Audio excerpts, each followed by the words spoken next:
Welcome back to Spies and Sabotage, the Dota University hosted tournament with a twist. We are coming up on the first lower bracket match of the evening. This is The Thing with Lots of Teeth versus Medium Bots. This is our lower bracket match in round one, and as always, we will have two randomly rolled rules which will apply to both teams equally. Let's see what they are. Our first random rule is going to be jailbreak. We've seen this one before. It causes a little bit of confusion, and it causes lots of under-leveled heroes. The other randomly rolled rule, knowledge is half the battle. So this is an extra win condition when we have not seen previously in this tournament. You must obtain a gem on every hero to win. This doesn't sound that difficult. There's a lot at play here.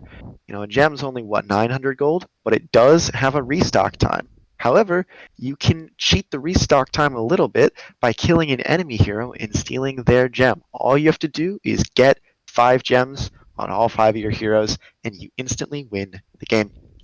So those are the rules that apply to the whole match. Let's see what the available sabotages for teams to purchase are. Our Tier 1 sabotage, costing 1 spy, will be eco-friendly. This is a 2 Iron Branch hit to your economy for every hero. They must buy 2 branches and plant them, so they don't even get to keep the stacks, essentially subtracting 100 gold from every hero. Our Tier 2 sabotage will be Rage Buyback. The first enemy to die with buyback available must use it. Our Tier 3 sabotage, Battle Cry. If you're going to gank a lane, you have to type a battle cry in all chat at least 5 seconds prior to arriving in that lane. I am very happy to say that we have seen some creative battle cries in the previous uses of this sabotage. If it comes up again, I am hopeful that we will see some really fun ones. And our fourth and final available sabotage at Tier 4, Midas Mode. A selected enemy hero must purchase Hand of Midas before any other item. That is not at the choice of the afflicted team. The team purchasing the sabotage gets to pick the hero which purchases Hand of Midas. So, these are the rules. This is what's available. We've got Jailbreak. We've got Knowledge is half the battle. Fafford, Akuma, welcome back to the stream. Let me know what you're thinking. So I'm thinking these gems are going to be really fun to watch if either team goes for this. I can tell you what I'm thinking. I am thinking there is absolutely no way I am drafting a stealth hero in this game. Yeah, no invis here. It could also be really hard just to deal with D wards if like you have like 3 gems on the enemy team. You're not going to have any vision on the map. At the same time, you can do some really, really clever stuff with ward baiting because you know they're going to stick around and try and take out any ward that they spot. Oh yeah, drop the ward. They have to go get the ward, and then you kill them and take their gem. Oh And man. that's a way of getting that win advantage. But let's take a look at these sabotages, man. This is the real exciting part. Yeah, I mean, I'm really wondering how these teams will like prioritize this. This is lower bracket. 1 loss will knock them out of the game. I believe medium bots have 6 spies available. The thing with lots of teeth have 9 spies available. So, being lower bracket, being 1 step away from the salt mines, tournament life on the line, you've got to spend. You can't save. I think this is the time to buy Midas mode. I think Midas mode is much higher value than Battle Cry. I think Midas mode is going to win you this game. If I'm thing with lots of teeth, that's what I'm going for. And I mean, I gotta ask too, because it's a little bit ambiguous in my mind. Does Midas mode mean you can't even buy starting items? Do you have I to think put it a might be that brown boots are allowed, but I'm not certain. My understanding is that it's like essentially the same as the Dagon contract, where you can buy regen and brown boots and then Midas. Okay. I guess that's pretty reasonable. But really what I'm wanting is I want to see Battle Cry. just because I think it's so Battlecry is so fun fun. for. Yeah, I'm a huge fan of Battlecry. And I mean, rage buyback is fine, especially if you're really, really careful, like about when you put the kills out and like minding people, because you can actually force a buyback at a strategic point in time if you're absolutely insane about the macro play. Not to cut in here, but we do have clarification from our commissioner. The Midas mode sabotage only includes starting items. Your 600 initial gold is allowed to be spent following that Midas immediately. No boots, no additional regen. In All that right. case, I think it's really important you go brown boots in those first 600 gold. You That gotta is start like brown boots and a set of tangos because you're not getting anything else. all right. I tell you what I'm thinking right now. Then, so one, there's going to be, like I said, no stealth heroes this game. Two, the life of the position 5 on both these teams is going to be miserable for the first 20 minutes. Oh yeah, presumably. I'm so interested to find out whether these teams will actually go for gems because they won't buy or they won't draft stealth heroes because they might be up against a team with a bunch of gems. But if neither team buys gems, then it just won't come into play. And if both teams buy a gem, that's the most exciting outcome. Then they So- can actually go back and forth with the gems. Midas mode is definitely worth buying. I think that Battle Cry is worth it. What about Rage Buyback? I know we mentioned that it's okay, but we know that there's I think For the eco-friendly has more economic effect than rage buyback. Eco-friendly is a total of 500 gold away from the enemy team. You combo that with Midas mode, somebody has to start with 2 iron branches that they plant, and then they get the 500 remaining gold before they go for the Midas.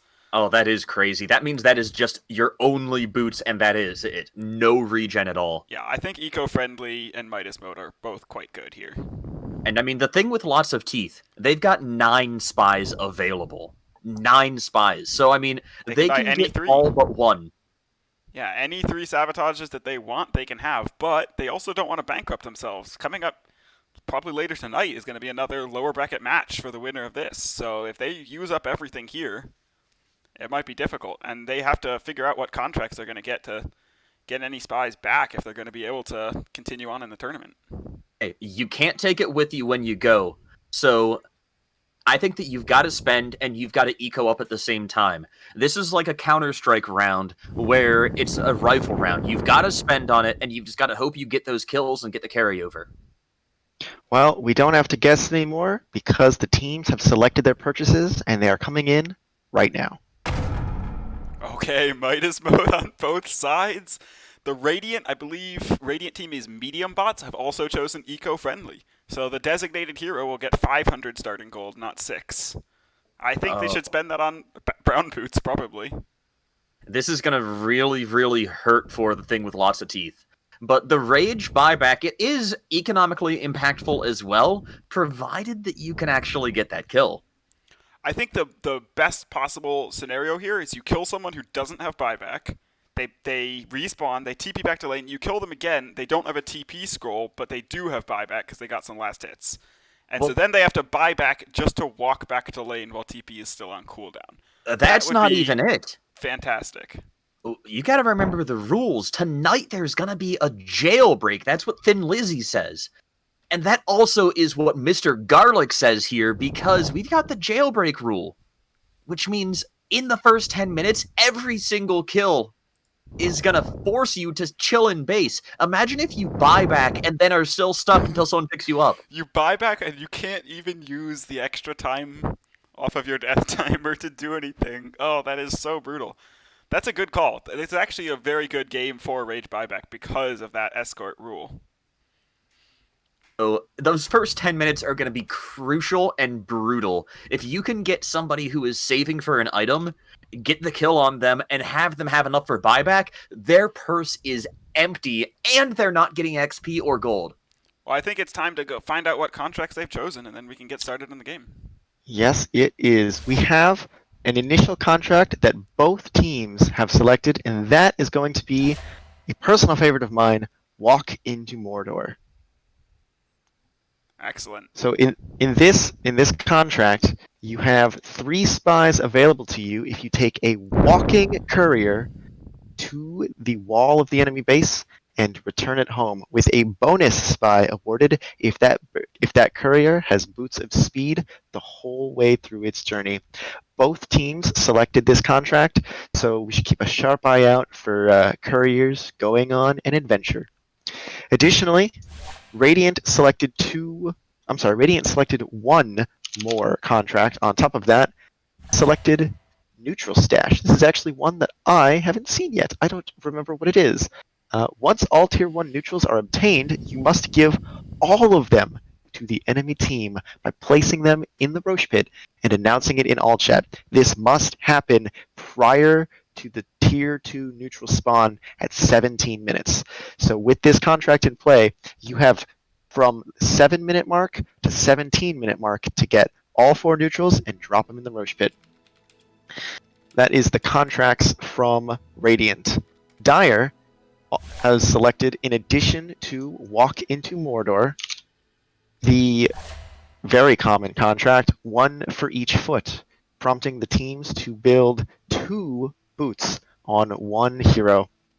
And finally, they have an aptly named contract, a contract we haven't seen anyone take yet, very, very simply called No Thanks. So all you have to do is buy a Holy Locket. You just have to buy a regular item in the game. It's in the game. It's a regular item. You just have to buy it. And you cannot sell it for full price. You must, at the very least, wait the 10-second sellback period. Doesn't seem that bad. I mean, there's Fafford, Akuma, what heroes would you feel personally comfortable buying Holy Locket on, if any? Okay, I'm gonna need to have to hold up. Oh, go ahead. I'm gonna need to hold up for a second because I didn't even know this item was in the game. I have never seen it. Oh man, I think this contract, the way you do it is you pick an alchemist who just doesn't care about losing an extra 1,000 gold. You buy the Holy Locket, you wait 10 seconds, you sell it at half price, and you say, you know what, we got +2 spies, and it's all good. Actually see this working all right. I know I rag about this every time someone's got 1 for each foot, but you bring out the Pugna, then all of a sudden you have the medic Pugna that's even stronger. So you're thinking double Tranquil plus Holy Locket Pugna? Oh, absolutely. Yeah. Sounds great. Well, I can't wait for it. We're going to have double boots. We're going to have couriers walking to Mordor. We're going to have Holy Lockets. We're going to have Midas rushes, and it's time to get going. We have a draft. Hey Fafford. Yes. If we saw a sniper picked up in this game, and if the sniper's courier was the one that was walking to Mordor, would it be there and back again? Because it feels like a Hobbit's holiday. It's pretty good. I'd love to see Sniper go for it. Although I actually think whatever team is forced to buy the Midas first, and is also given the contract where they have to plant 2 iron trees, they're going to have 500 starting gold before Midas. I think they should spend that on boots and walk to Mordor with that pair of boots, because no one else is probably going to get boots in their starting items. Is pretty brilliant, and that's going to be just absolutely brutal. But having the extra spies for whichever team moves onward will be extremely useful in the eco game against the loser of the next round in the winners bracket. Mm-hmm. Yeah, both teams are really needing these extra spies. I think walking to Mordor is a great way to get them. But last game, oh, there it is. They're going to buy a Holy Locket on Io.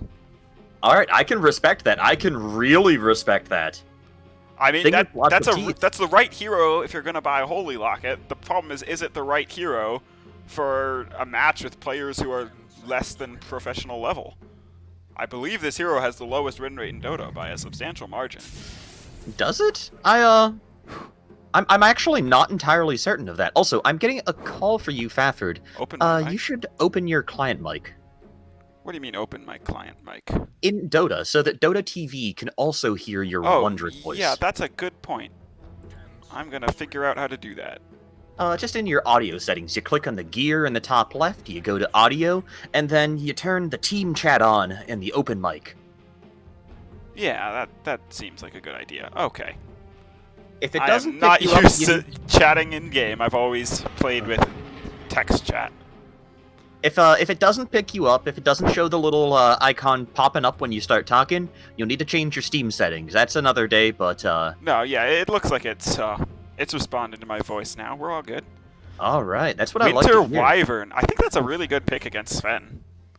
This Sven is going to try to hit someone. Cold Embrace is going to come in. This is looking like I mean, the heroes that the Dire are picking look like, oh, this is good. And I would love to see a pro team with these heroes, but these are hard heroes to play for beginners.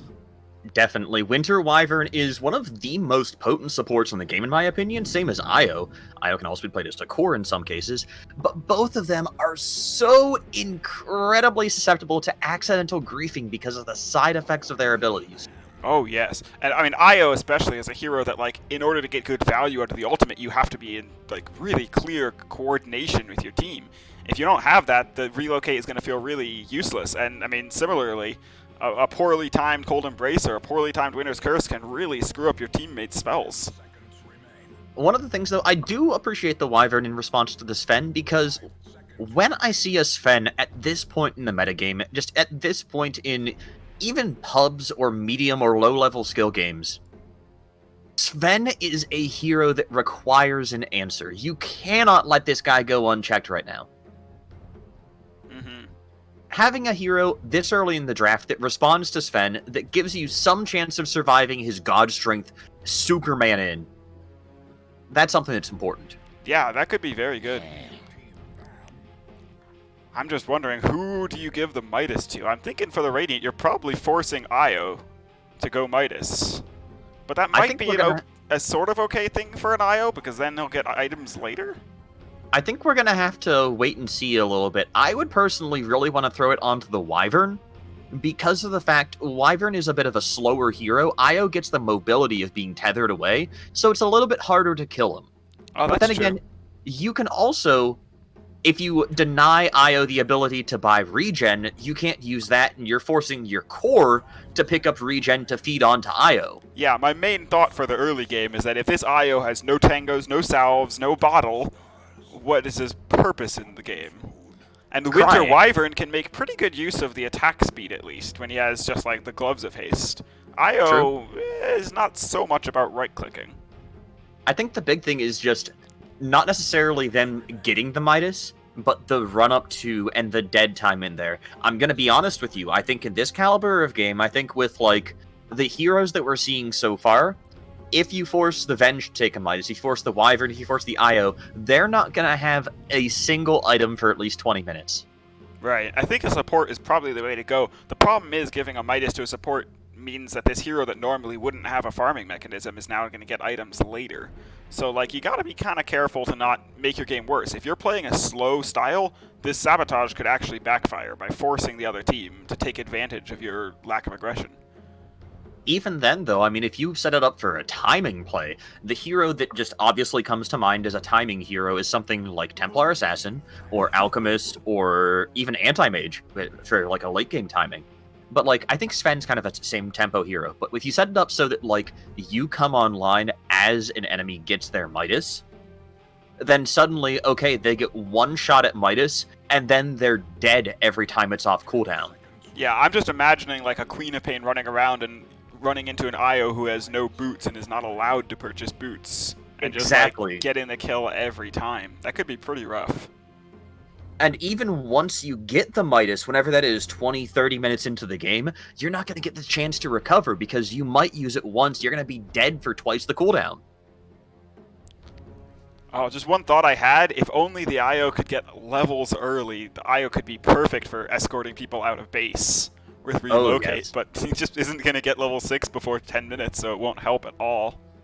But I do like the fact, I mean, you get the move speed buff from the tether, and it allows you to kind of close that gap a little bit quicker. So it's not the worst thing in the world. Yeah, if Io's just going to be following someone around, it makes a lot of sense to escort people out of base. Yeah. I think the more sense-making thing, though, is just to try and avoid dying. This is, with Midas mode and with Jailbreak, the only thing I can think of this game is, like, honestly, I want to see tri-lanes. Because you want to look for those kills, and you have to defend whoever it is that is forced into that Midas. Because if they're dying early, and they're getting sent back to the base and you have to escort somebody home, you're in a lot of trouble. And yeah, the Dire do ban that Queen of Pain. They don't want to deal with that kill threat. Okay, Here's they're a going for Wraith King. Wraith King. That could be a great hero to carry gems around without losing them. That's perfect, and it gives them a chance at that alternative win condition. Additionally, if they get him to level 6 before 10 minutes, he is that much more difficult to bring down. He's not a bad partner with Io. Yeah, I think that's a pretty solid Wraith King pick. Yeah, I really like that draft. And against a Sven, he's not the worst hero that you find. Sven can clear out the skeletons really well, but overall, like, it's a hero that will come back, can survive a little bit of the god strength, can res from the damage that he dishes out, and maybe you'll have the chance to fight him as god strength is coming down, or as his BKB is running off cooldown. Wraith King also is a pretty good halberd buying hero.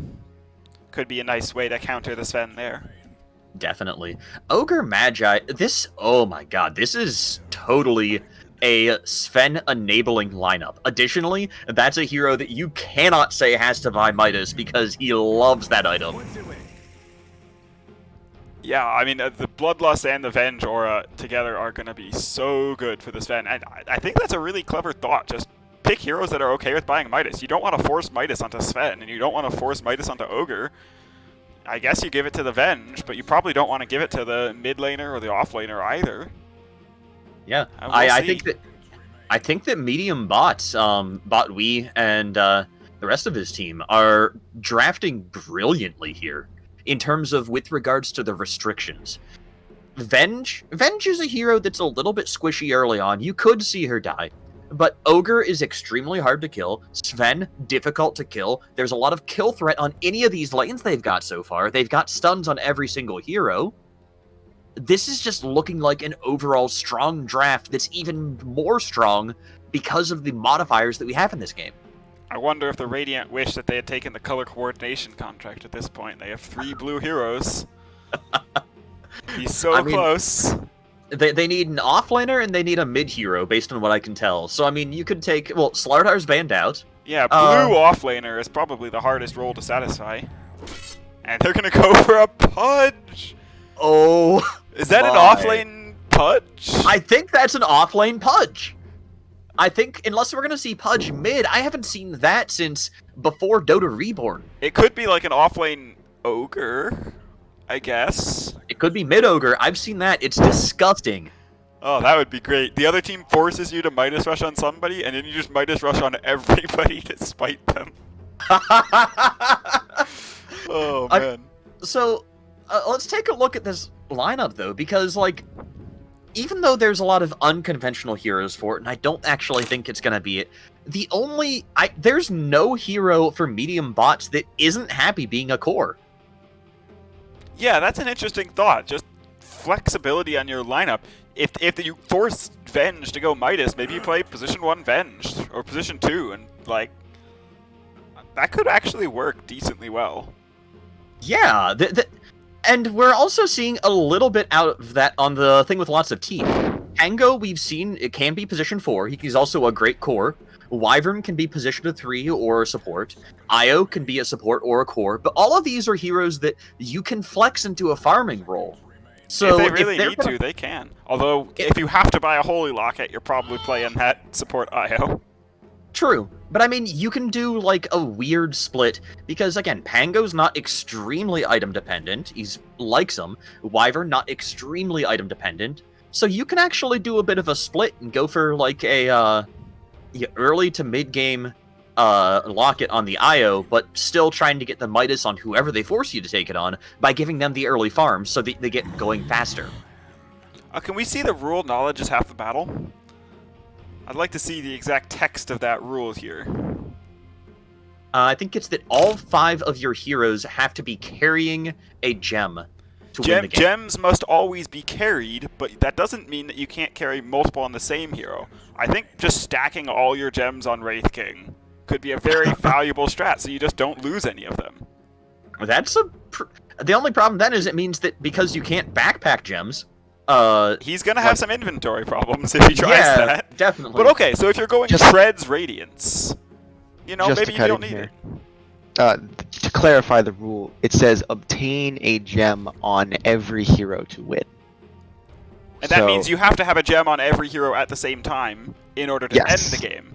But So until carry the them on end, the you Wraith could King. carry them on Wraith King, and if Wraith King carries around 4 gems, and then you buy the 5th and walk back to base and spread them out. Distribute them. Yes. I think the That- key thought here is just let's not leave a gem lying around on our IO who's just gonna die. Let's not have a gem be easily stolen. Right. Necrophos. Necrophos. We haven't seen that yet from medium bots, but we've been seeing a lot of Necro this tournament. Or did we see Necro for medium bots? No, we saw a Necrophos that beat the thing with lots of teeth pretty badly, though. I don't think Right. they'll be happy to go up against it again. Yeah, that's a bit of a trauma thing I think we're going to see. And I'm wondering what Fred, the mid laner for Thing with Lots of Teeth, is going to be picking up here as far as his hero. I know he likes to play a lot of the spirits, but we They see Ember banned banned out. Banned Yeah, out all Void the spirits Spirit, are banned. unless he wants to play Earth Spirit. I'm always a fan of that. I love that hero, but I understand that that sentiment is not shared by many, especially not when they have to pilot him. Yeah, it's a pretty difficult one. But Well, we'll see. About 10 seconds left. They gotta make a choice. and I mean, looking at this team, they're a little bit light on lockdown. You've only really got the Wraith King stun and maybe Wyvern's Curse. We're gonna see What? Enchantress mid. What? Oh, I am so ready No, for this. that's not mid. That's not mid. It's gotta There's be- no way that's It's an mid. Enchantress What? mid. They're No. gonna have this Enchantress and just impetus down the Necrophos. Necrophos is so strong in lane, they picked a hero who can deal with that. Also, if you're gonna go up against a Sven, boy, some attack speed slow and some long-range nukes to kill the Sven sounds like a great plan. I am so existentially confused right now at this draft, and I love it because what you're saying makes sense, but the execution barrier here is going to be so overwhelming. That's true. They have a Winter Wyvern and an IO, two very difficult support heroes to play. Pango, one of the highest skill ceiling offlaners. They have an Enchantress who requires micro and an unusual mid pick, and then they gave their carry a Wraith King. So Callie's going to have a pretty easy to play game. The rest of the team have chosen very difficult jobs. And I mean, if you really want to maximize the Wraith King, there's even some pretty intricate courier micro that goes into that, in terms of getting the skeletons to micro between camps. There could be some courier micro trying to get a courier to Mordor as well. Oh, that's also a good point. Oh man, there's so much going on in this game. This is going to be fascinating. Honestly, I really think that the Thing with Lots of Teeth, they're kind of just feeling themselves right now. They're feeling good. They're, like, having the IO early on and, like, picking that up, taking the Enchantress mid. They're smiling, they're laughing. They're like, you know what? Whatever happens here, we're going to come out of here and say we had fun. Yeah, we'll see if they still feel good after playing a game with IO. See if they can make it work. So we do have the eco-friendly out, though. So, That was purchased by the Radiant, I believe. So the Dire have 2 Iron Branches each, yup. all And ready they're to gonna go. need- They haven't bought any other items yet. Pangolier and Pudge are the designated Midas carriers. Pangolier and Pudge must rush Midas. Oh, that's pretty horrendous in both cases.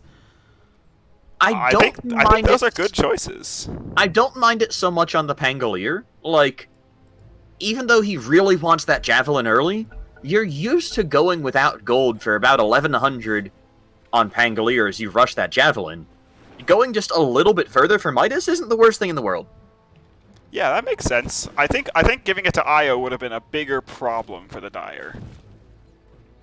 And I was kind of right, too, about looking at these lineups where everybody is okay with being a core and farming. Why did the Enchantress not plant 2 trees? Oh, the Io's gonna plant 2 more to make up for it. Okay.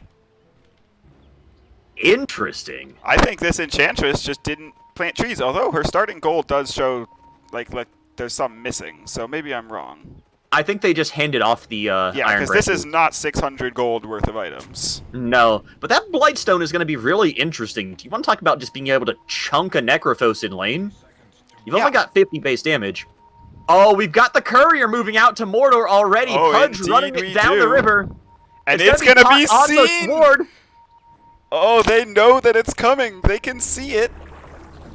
But The they're Sven keeps not pinging moving to it. The react. Enchantress is not looking for it, but she's right here to guard. They're not moving to react. Are they going to see it? They're going to see it at the base. Will they Go, move for it? Enchantress, go! No, he's tunnel vision. Here's the courier. He sees the courier. It's not going to make it back. Mortar has been breached, but not returned from. They need to send another Hobbit to If they're Mordor. gonna complete the contract, they're gonna need to try again from scratch. Oh, that hurts so bad. They're taking the Hobbits to Isengard. Oh my goodness, that was brutal. Just trying to sneak it past during the fight for bounty runes is a good idea, but you send it by mid, and suddenly there's a hero right there, no difficulty, taking down that courier. Corey took a lot of damage in the top lane on that Io in the initial trade. Also, the only thing that Io has as far as items is just the tangos trying to rush a bottle. That's exactly right, and that shows how bad it would be if instead of rushing bottle, you had to delay it until you had almost 3,000 net worth. Vomit a little bit overextended in the bottom lane, but going to get away perfectly fine. They're not going to be trying to move too aggro onto her. And Corey taking a little more damage in top. There's a lot of damage over time from the Ignite on the Ogre. That is such a strong ability at level 1. Oh my goodness, this is not the right time to have a cat walking all over my keyboard. Oh, no, it is not. Okay, I think we'll be okay. I want to see how this Enchantress plays the lane, because I feel like this Enchantress as just a long-range, massive damage dealer could be very impactful this game. Already we see Necrophos is a lane dominator who can't dominate lane. The problem is definitely going to be mana for both of these heroes. If Enchantress manages to deny creeps very well and prevent Necro from getting some of that regen that he really wants, then Necro's going to have a hard time using his abilities consistently. But Enchantress is an extremely mana-hungry hero with the nerfs a couple patches ago to Impetus's mana cost. Additionally, her base damage isn't that high, so it's a little bit hard to last hit, especially against a Necro, even though Necro's animation is pretty anemic. It's still gonna be difficult. I'll see, it looks like it is in fact an off-lane Pudge. I don't know about this. This off-lane Pudge has to rush Midas.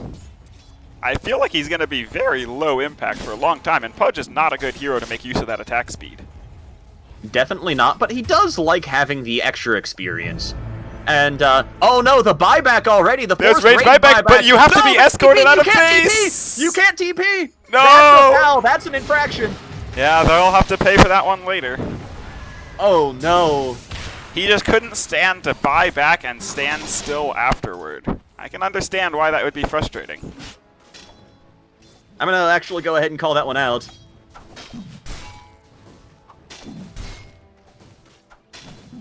Oh, and Venge is now required to walk back all the way to base and to lane after using a TP. Oh, that hurts.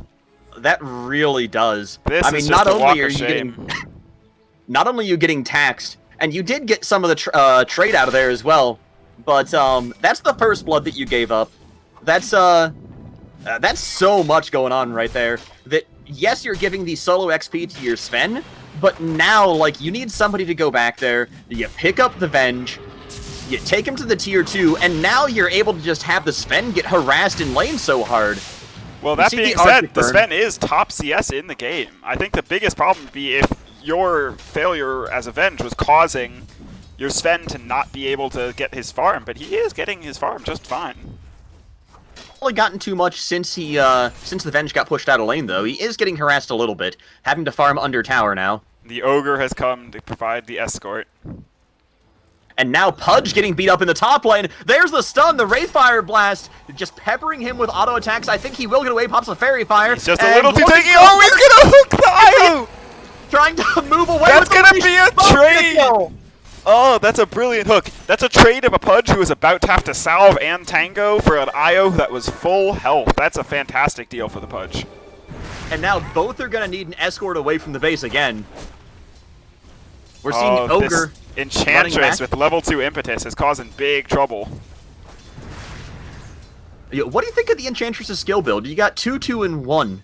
I would definitely think you want 3 points in the impetus here, and I probably would be skipping Enchant during the laning stage, although actually Enchant to remove Ghost Shroud is a really good deal. Yeah, the softest spell on that, as well as just being able to pick up some of the creeps in the jungle. If you find something particularly good, a centaur, a tomato, anything like that, that can really give you just some rundown on Necro. Sure, but I would have left that at 1 skill point to max out impetus. I think this game is all about impetus and buying clarities on this Enchantress. And we're already seeing the Clarity is running, taking a decent bit of damage from the Heartstopper aura, but already regenning up, and yeah, the slowdown with Enchant is just nutty. As great a job as this Enchantress is doing on Harass, she's not actually ahead on CS. Meanwhile, Sven is ahead on CS. We kind of playing well after his namesake, or unlike his namesake, if I may say so myself. The, seems like it might be named after Weehaw from Nigma. Okay, here's the Ghost Shroud escape, and there's no enchant to cancel it because Enchantress has no mana. You do have Mango's 4-charge stick, could have popped those for it, but choosing not to. It looks like the Winter Wyvern gank is not going to be successful. Pudge is alone in the top lane. No, you're going to finally have Roxy Roro moving into Reinforce. There's a little bit of Ignite, going to slow down Corey. They're looking to move forward. They might get a hook out of this. There's the stun. Oh, the stun to prevent Fire the blast hook. to hold. Very nicely done. And now Pudge taking a lot of damage. Roxy Roro needs to hold with the armor, throws another Ignite out, taking a ton of damage off of this Wraith King. This Wraith King could die to Hook. Hook is a lot of damage. Callie taking a ton, has to fight it out, manages to take down the Pudge. Oh, he never used Hook. That's a level 3 Hook. That They're thing gonna does finish off Roxy Roro. 200. That's 2 heroes who are going to need escorted away. Oh, and the Wraith They King get him at the survives. last second, the Ignite popping. Not able to finish off the Wraith King. 290 pure damage on that level 3 Hook that he didn't get off because of the Wraith King's perfectly timed stun. And that's 600 gold away still for Pudge, and they need an escort away. Are they going to escort each other? They can't do that. No way. No way. Oh, we'll get a judgment on that. If they get punished for that, it could be real rough for them. Oh, yeah. We're going to need Mr. Garlic coming in on this right now. I believe both teams have not walked to Mordor, though. No, neither team has walked to Mordor. There are yet. 3 heroes still low enough level to do it, if they try. Okay, they are escorting each other, so they are allowed to do so. Okay, it's allowed. That's actually great. You tie together. Oh, this Winter Wyvern should be dead after that Cold Embrace. Yeah, I think Winter Wyvern was dead already before, but, Yeah, the Cold Embrace makes it certain. There are only a few walking couriers left. I think if they're going to walk to Mordor, both teams need to get on it. Yeah, looks like P4 is taking a lot of damage in the offlane. He's got a salve running, and he is extremely close to that Midas. I think they were trying to pressure him down so he can't finish that, because he's about 2-3 creeps away. Okay, yeah, So- he's down to just Quelling Blade. He really would love to get some regen. I'm amazed that he's done so well in this lane with no regen available. Yeah. That's, remarkable, really. Both the Pangolier and the Pudge closing in on that Midas, and it's not a bad time for it, either. Pangolier's gonna get it about 9 minutes in, Pudge probably about 10. Yeah, I mean, giving it to both offlaners and none of the supports is an interesting decision. It means that it doesn't last as long as it otherwise could. It really does mean, though, that, like, with this comp, aside from the IO, any of these heroes could have offlaned. Yeah, pretty much.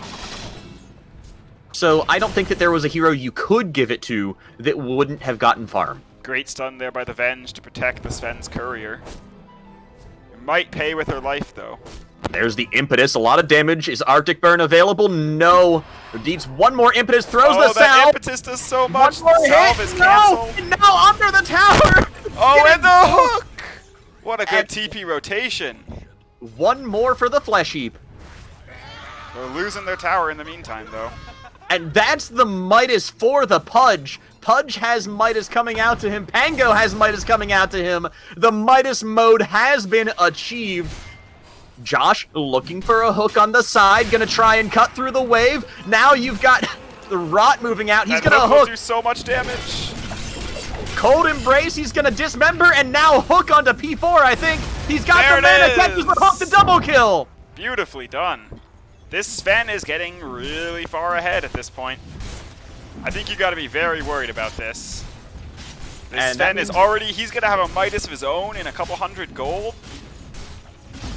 We're gonna need to have Wyvern wait until 10 minutes for the jailbreak as well. You're still stuck in base for another 2 seconds. Oh, that's right. And jailbreak has been cleared. Overall, that was a pretty even jail time. In the mid lane, we have Fred looking to dive on the smiley face man, enchants him. There's the Ghost Shroud, though. Can't break it with enchant, already used it to slow. Impetus has been thrown. Can they kill an Enchantress? I don't think they can. There's the collapse as well. We're going to see Callie and Corey moving in, trying to take out Smiley Face as well, but I think that they're not going to be quite spry enough to pick it up. Necro's going to escape. Both teams losing a lot of time running in looking for kills.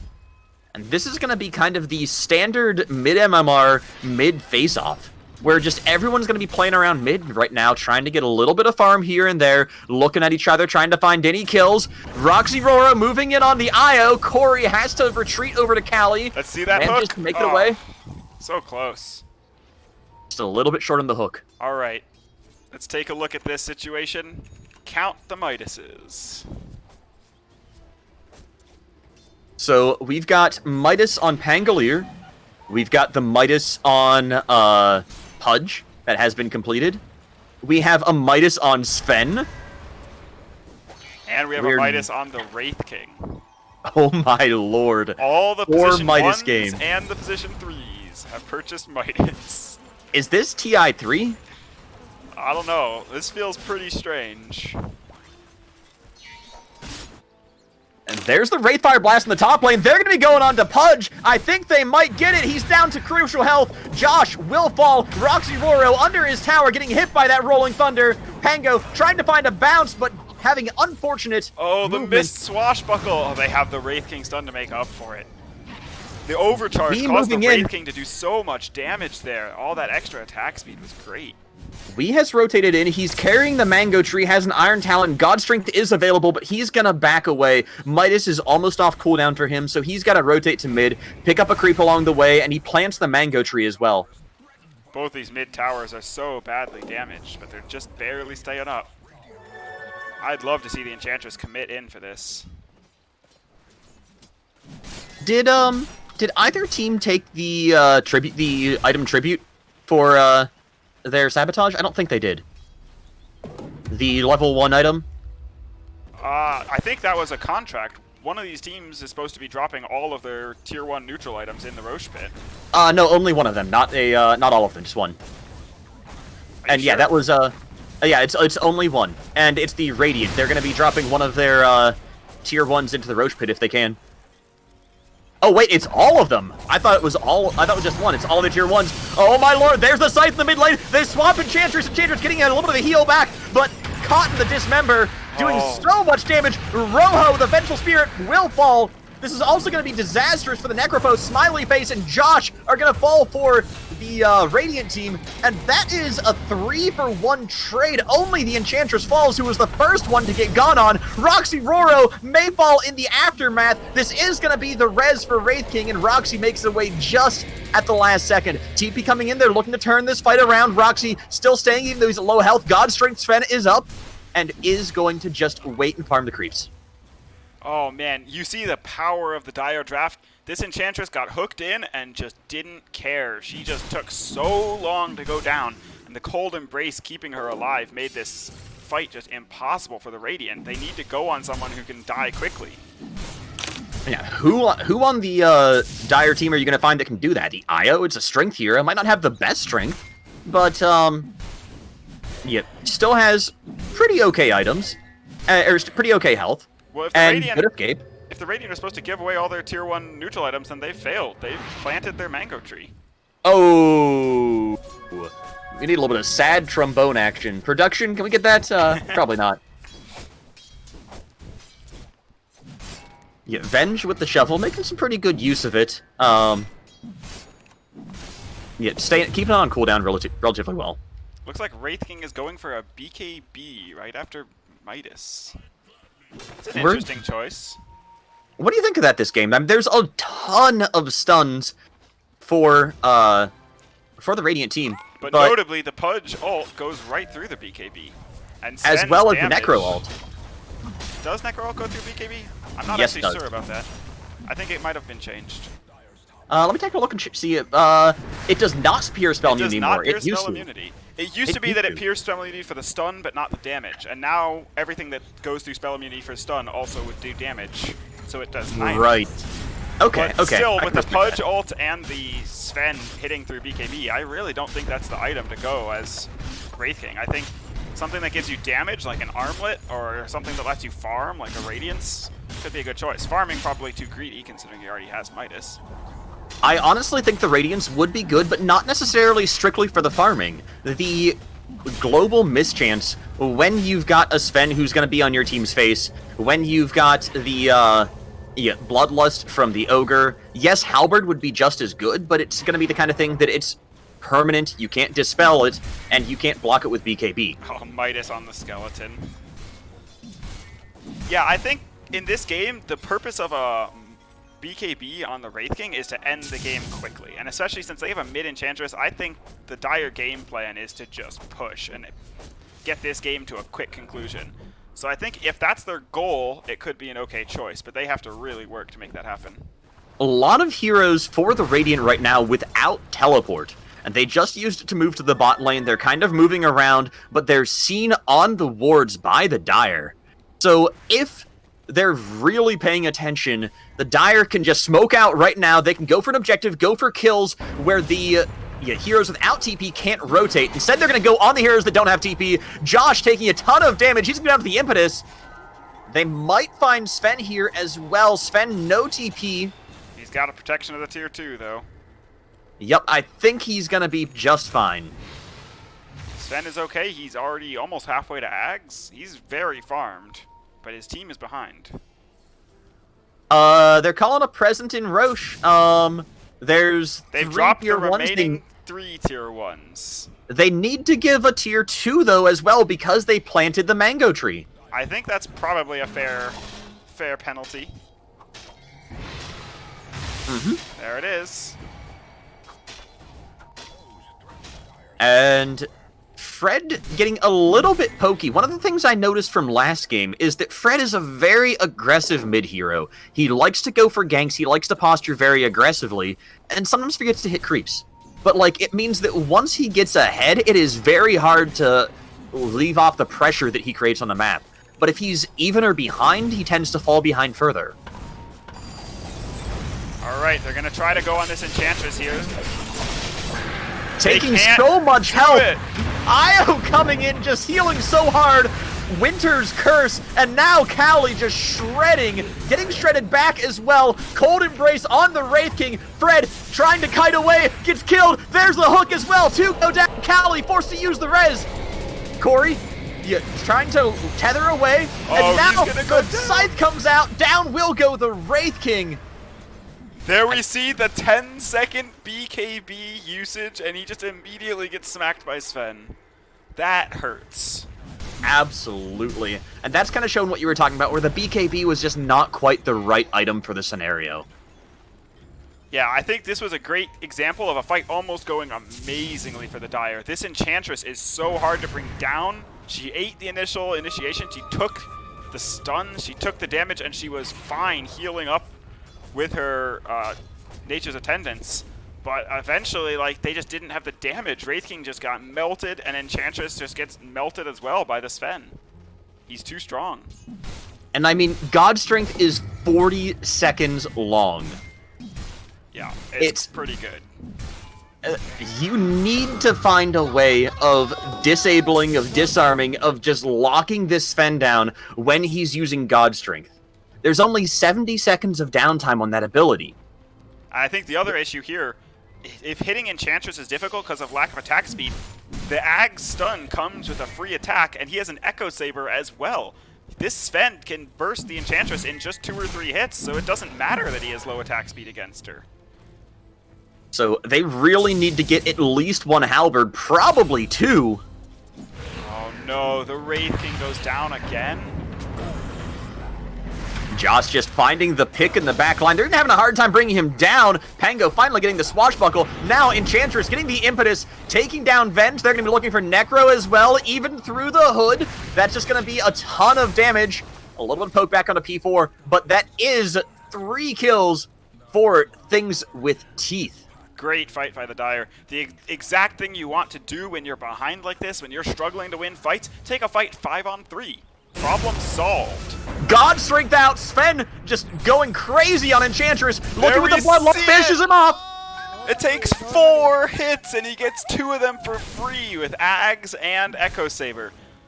Bloodlust also giving him all this extra attack speed. I guess just 30, because it's just level 1 Bloodlust. This is a really big problem. Enchantress is supposed to be a survivable hero, and now she's just going to melt. I think the bigger problem as well is the 9% move speed for Sven with Bloodlust. Yeah, that's going to be a really big deal this game as well. I think actually this Ogre not having Bloodlust maxed already is probably a pretty big mistake. The Ignite is just not as important as having your Sven be totally unstoppable. Max Bloodlust The Ignite is fine, but Fire Blast being at level 3 is where the problem lies. Yeah, that as well. I think Bloodlust is the most important spell to maximize, and he's done it last. And now they're finally going to collect some of the items. They dropped off the tier 2. They're going to give the Nether Shawl away as well. Interesting. So, they get to choose which one they don't want. I guess who do you think would be good to take the Nether Shawl on the Dire team? It doesn't seem like the most valuable thing. Minus armor against the Sven sounds pretty terrifying. Yeah.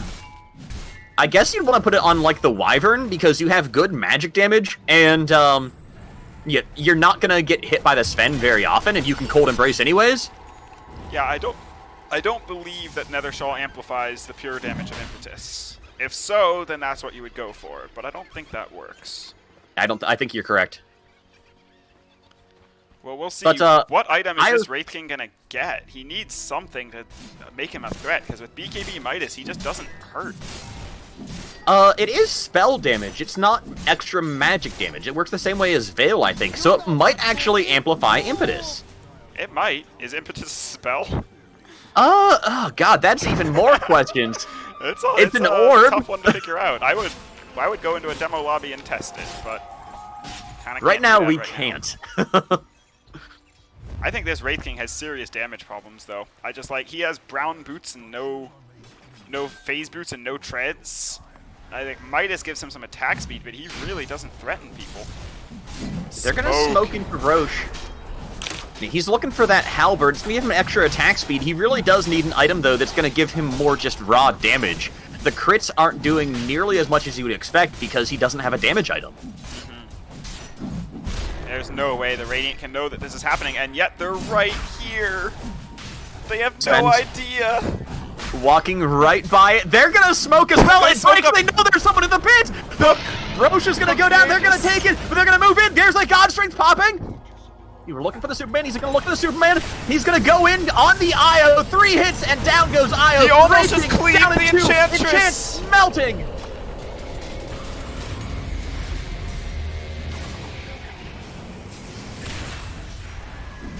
Oh my goodness. Dropped back.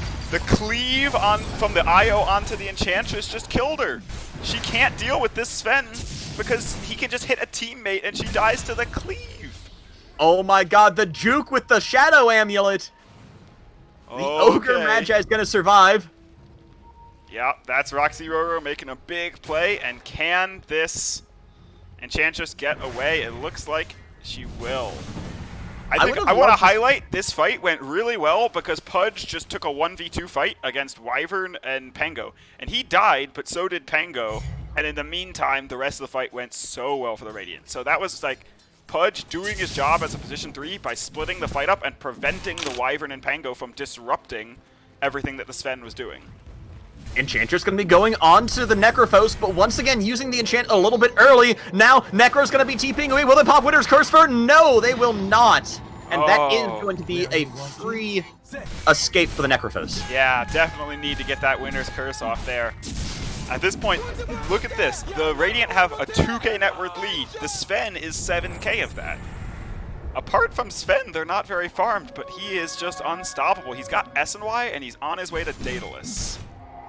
And he's got the S and Y, he's got the Aghanims as well. That is like so core for Sven. Look at that impetus, it barely even touched him. Yep, he's got 3,000 HP, 25 minutes into the game. He's got a level 4 Bloodlust on him at all times. He's just and gonna now go he's right diving in. He just destroys him. Oh, the disarm from the Pango is huge, but it's not gonna save him. Superman again. The only way you can deal with him is you have to Wyvern's Curse him every fight. And even though you can't kill him because nobody else can kill him, you just have to disable him, kill the rest of his team, and then kite him around somehow. He's stunned, but he's got his Stormhammer up as soon as the BKB wears off. Superman flies in again. Oh, this Sven is so out of control. And he's about to go back to being Clark Kent in just a second. He's Clark Kent now, but I still think that Clark Kent can beat up on some of these pedestrians. Yeah, 5 kills in a tier 2 tower later, he comes back down to Earth. And Pudge is going in! That's a buyback on the Enchantress! She's gone! How many Flesh Heap stacks does Pudge have? Only 9. It feels like he's gotten a lot more.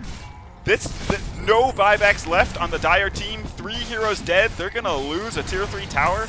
Wraith King comes back, but what is Wraith King gonna do against Sven? He's on half health with no ult, and he's still just too strong. This Sven is gone so out of control. This game looked really tenable, but now it is looking like things with lots of teeth is so close to the salt mines. We might be seeing them move to their couches so much quicker than we expected. Oh my goodness, this Sven is almost all the way to Daedalus. This Io's just dead. Yup. Oh. Sven diving in, about 6 hits, and down he goes. If only this Sven had lifesteal, he would be the most unstoppable hero in existence. This is what I'm talking about, though. At this level of play, and even in a lot of higher levels of play, if a Sven gets even remotely ahead, he is 10,000 gold ahead of the next hero. Yup. He's just unstoppable. There's There's gonna come in nothing for a that you second can do. lane of Rax now, and what is going to stop them? It's not the Wraith King. It's not the Wyvern. They're It's chunking the away at Enchantress! Sven. The Enchantress is going to goes stop down! him. The entire team focuses him. They bring down the Sven. Now the reincarnate. The rest of this is just going to be mop-up. Ghost Walk not available yet. He will finally pop it. Do they have the enchant? No. That's going to be a moving away Necro, but the TP takes too long. Kill, unbelievable. That was so down to the wire. I think the big mistake is Sven is going high ground on half his HP. Like, if he had lifesteal, he would have been full health from just, like, farming up, but he went back to the high ground while still sitting at half HP. If he's 3,000 HP, there's no way he dies. That was, even with half of his health, he was still just facing so much peril. One of the other things to think about as well is there's an extra win condition for the gem, and there has not been a single gem bought this game. Nobody is interested in trying to collect up 5 gems. If only one team is buying the gems, then it takes 40 minutes from the first gem purchase until the 5th becomes available. So if neither team is going for it, it's probably just not going to happen. It would take at least 20 minutes if both teams started buying gems right now. Hook onto the Pangolier. Manages to get a swashbuckle away and somehow surviving, but now Wee is going in. He doesn't even need God Strength, and he is just chunking away at Corey. There's the Wyvern's Curse. Sven, his health bar's not moving at all. No, but this is a huge win for the Dire. The Sven bought back for that, and all he gets is an IO kill. Oh, beautiful TP away inside the Roche Pit from the Wraith King will save him from the Ogre. I think for this Sven to buy back with no God Strength available was a big mistake. Now his Daedalus is gonna be 2,000 gold away still. They're gonna move in on Fred, the Enchantress. The DD with God Strength 2-shot at the very end of the DD. He gets the instant hit from the Ags and the instant hit from the Echo Saber. She's immediately gone. All that minus attack speed doesn't matter. It was leaving Enchantress as basically a stain on the pavement. Now God Strength still running, using the War Cry as well, getting the extra armor, forcing the Glyph Really out good use of of the Dire. Glyph. With the God Strength wearing off, I think it's time to back off as the Radiant. I don't think you can push, even though the Enchantress is dead. If you don't have God Strength, you don't want to fight. And Sven has changed his mind to a BKB. Medium bots, with how well they're playing this game, they're doing it in a lot of just the 5-man run down mid, run all together strat that you would see out of the bots. They're just playing a lot better. Yeah, absolutely. I'd love to see them just take a breath and farm up a bit though. Like wait for God Strength, maybe even wait for Aegis. Roche could respawn as soon as 40 seconds from now. You know, you don't need to go high ground right now because if the Dire come out, you can kill them easily outside their base. I guess, like, what would you be afraid of this game in terms of heroes on the Radiant if, or not with the Radiant, on the Dire. So if you're medium bots, and is there anyone or any timing that you would be afraid of letting go to for things with lots of teeth, or is it just no matter what we do, even if we slow it down a little bit, they're not catching up? Well, we see on the Winter Wyvern 2 pairs of boots. I really don't know what the solution is to this game. I think it might be a mistake to complete your contracts at this point on the Dire, because if you complete your contracts, buy a Holy Locket, buy 2 pairs of boots, and then just lose, then you're out. They need to be going all out right now, trying to deal with this Sven. At the same time, I mean, when you're this late in the game, you recognize that you're basically 1 fight away from the game ending, and you need to take 2 yourself. So you kind of do have to just kind of think about the next game and kind of hope that the Radiant throw. Because I think that that's honestly one of the only ways back into the game for things with lots of teeth, is if there's just a really, really bad fight or pick from medium bots. The Radiant have done exactly the right thing, though. They've backed off, they've finished up a BKB on the Sven, and he has God Strength available. Like, if they go take Roche, that's better, because Roche is up. But already, just by waiting for BKB God Strength, they have made this so much easier for themselves. We get the all chats of, do you have buyback? I think that's a different Sabotage there. Yeah, that was last game, not this time. Alright, and here it is. They are going to go for Roche. This is great. I don't know how you... I don't know what you do with this Roche, though. Do you give it to the Sven? He's already so hard to kill, and he doesn't have an item slot for it. I want to give it to the Necrophos. Necrophos is a hero that makes amazing use of the Aegis. The other option here is you could give it to the Pudge. Since Pudge is going to blink in frontline, he can blink Dismember suicidally and then still be in the fight thanks to Aegis. I think that might be just a really simple way to force the fight to start, because no one else really wants to go in first to start the fight. Well, Pudge takes the cheese. We do see the smoke coming out for things with lots of teeth, but they're just going to be backing off because they realized that with the Aegis down, they can't fight out, and now there's a smoke coming in from medium bots. They're going to be moving down the mid lane. They're going to try and finish the game right now. Aegis on Sven. He goes onto the Io, immediately melts it with God Strength, and now they're going to try and move into the triangle. They're looking for any hero. They don't see anyone yet, though. Everyone is just being holed up in the base, waiting for medium bots to push up. This Sven with a backpack, Midas, and BKB is so rich. Jumps in. There goes the Enchantress just melting. She only barely had enough gold for buyback, I believe. Wyvern's Curse on the Necrophos, but Necro was under Ghost Walk, so couldn't even take the damage from the Sven. Now, Wraith King will go down. The first life for Sven is almost up. I believe they're going to get it, but he's got the Aegis. He has the Aegis, but he has no God Strength. Cheese on Pudge. Cheese has been used. Pudge in danger of dying here. And Sven on the back line, trying to take out the Enchantress, not able to finish her off just yet, and has to retreat. The BKB up now, and Wraith King realizing without Reincarnate, he can't chase down a Sven, even with that when he doesn't have God Strength. Having no God Strength and no Bloodlust after respawning really limits this Sven. He just doesn't feel strong anymore.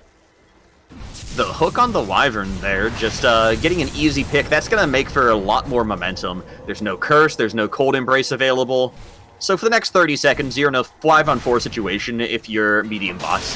And oh, another hook! Another hook on the IO! Oh, this Pudge is just breaking the high ground. The root in place for the Enchantress. No Reaper Scythe available, but the Sven is on it. The So Pango much stuns are good. disruption in the Tango. God Strength up again! The hook kills the Enchantress. And that's gonna be it. Everyone goes down. The Wraith King is the only person with buyback. He's gonna pop it immediately. He knows they've got to go in. Down goes the mid melee, the mid Pango range calls to follow. GG. And the GG is called. They've had enough. Thing Things with lots of teeth. They're out of it. They're off to the salt mines. They're going home to their couches. They're done. I don't have any more clever phrases. Their tournament life is over. Oh man, what a great performance from this Sven. And the teammates to support it. The Bloodlust and the Venge aura, the Pudge with the hooks and the stuns, the Necrophos keeping everyone alive. This lineup just fit together so well. 4 Protect 1, and the Sven was unstoppable. It fit together like a golden glove or a Midas that we saw in 4 Heroes this game. Oh man. They'll feed to the fountain as the throne goes down. What a game. Oh.